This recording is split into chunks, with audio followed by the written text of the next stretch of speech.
limerent, then this video is for you, my big loving, big hearted limerents. Today I will talk with you about how to make the chance bigger to find a matching person and to not come into a limerent episode.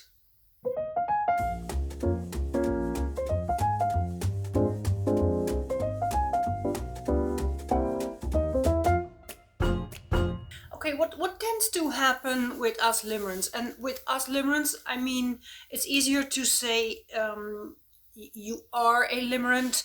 I don't mean that you actually have the identity. Limerence is not an identity. It's also not a disease. It's an altered state. It's just a state like stress or grief or being in love. So I don't mean that you are your limerence. It's just easier to pronounce it like that. What happens with us limerents most of the time is we meet someone, it's like, wow, this is really, we call that the glimmer. This is really fucking amazing. This is really great. Wow. Yeah, I have all these hormones. Let's, let's do this. Let's completely go into this. And then, we'll figure out if we're a match or if, this person even fits me after. Yeah, that doesn't really work. Or not very often. I mean, there's a reason you got in a limerent episode. That's because there's a mismatch. I'll bring in my little whiteboard here. Well, it's not so little. I'm going to adjust the camera. Okay. We have what we call in Coachland the winner triangle. That means that here is an offer. It's basic marketing. To be honest, it's marketing. The offer and the need. And here you have healthy boundaries. If you have an offer, the other person has a need, and it matches, it flows, and there are healthy boundaries, then we have a winner. If you're in a limerent episode, it probably didn't work out like this. There's a mismatch. The offer probably doesn't meet the need, and vice versa. When someone needs a lot of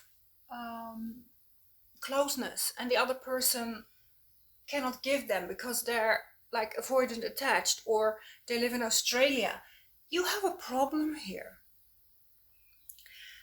And I name the attachment, what I mean is attachment wounds. I don't mean per se attachment trauma or attachment disorder. A lot of us people have attachment wounds that we bring into the relationship. When you're an anxious attached, you need a lot of closeness.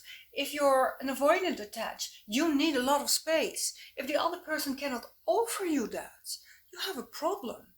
And what we limerents do is instead of saying, okay, yeah, that's too bad, well, I tried, okay, bye, I'm going to, look elsewhere. No, we start to mess with the boundaries. We start to change our need. I'm going to adjust a little bit. Yes. We start to change our need. Okay, if I only maybe can just, adapt just a little bit more or adjust just a little bit more, if only I can just mold myself or match the other person, be a little bit more like the other person, then maybe this can work, right? Maybe I can make this work, right? No, of course not. You cannot change your needs, not your core needs, without changing your boundaries. Why do you want to do that? And then sometimes we go the other way around. We want to change the offer. If I just get the other person to change and, work more with my needs and mold them a little bit more and change them a little more. Maybe they should go in therapy. I should tell them, what's wrong with them and get them in therapy. I should psychoanalyze them and, have them change the offer so it will meet my needs more. You're messing with the boundaries. And again, this is where a limerent episode starts. And there's a lot of suffering here. This is not a fun place to be in. This isn't fun. This is painful to stay in this triangle too long. And I see a lot of videos here on YouTube saying, get your ex back, and 5 strategies to get your ex back, and 10 tips to get your ex back. And it's like the whole world wants to have his ex back. And I even see videos saying, using the law of assumption or the law of attraction, saying change your specific person. Change the person that you love or want. Completely change the specific person. Well, isn't that kind of the same as getting a new person? Why do we want to change the other person? If the other person doesn't match our need, doesn't mean this person isn't good enough, but it's not good enough for our needs. Why do we want to change them? And make them in something that we crave. We limerents are really good in that. We see the potential of the other. We don't always actually see the other. It's more like a reflection object. Doesn't mean we don't love them. So instead of finding a new person, we find it really hard to say goodbye. And I'm not downgrading how hard it is to say goodbye when you're in a limerent episode. Or even when you're not in a limerent episode. It's hard to say goodbye to someone you love. That's freaking hard. But I hope that you will use the skill to choose you over the limerence.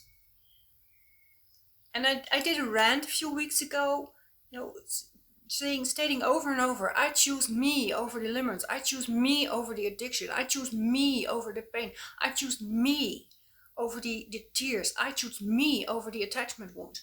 I choose me over the suffering. You have a power of choice. You have an adult deep down inside. Even if you're a limerent, you have an adult inside you. You have an adult thinking. You can use your adult thinking saying, okay, yeah, how as much as I love this person, I don't want to suffer anymore, because it will pass. It will pass. And yes, it will hurt, but it hurts and then it gets better. Saying goodbye to someone you love, or saying goodbye, is maybe one of the most self-compassionate things you can do for yourself. Choose you. If you have an opinion, or you have a story, or you have questions about the offering and the needs, please put them below, because it gives a lot of information, and with the information we can help other limerents out there, because they can use our help. I hope you liked the video, and I hope I will see you in the next video. Bye!